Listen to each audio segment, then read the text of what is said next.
Hi, to clean storage of your OnePlus Nord free, you need to swipe up first to open a list of apps. And here let's use this search bar to type in files.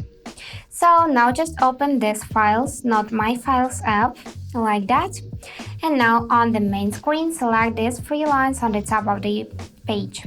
So now we just need to go in the clean. And here we can check how many gigabytes we used from the total amount. We can clean junk files, delete unused apps, delete large files, and so on. And firstly, I highly suggest you to clean junk files because I'm sure you don't need them. So let's select this button to clean, and we just need to confirm that we want to clear it. And now we just free up 33 megabytes. So after that, we can also delete unused apps if you would like to. You can delete large files by selecting files. And that's it, how you clean storage of your OnePlus Nord free. So hope this video was helpful and thank you for watching.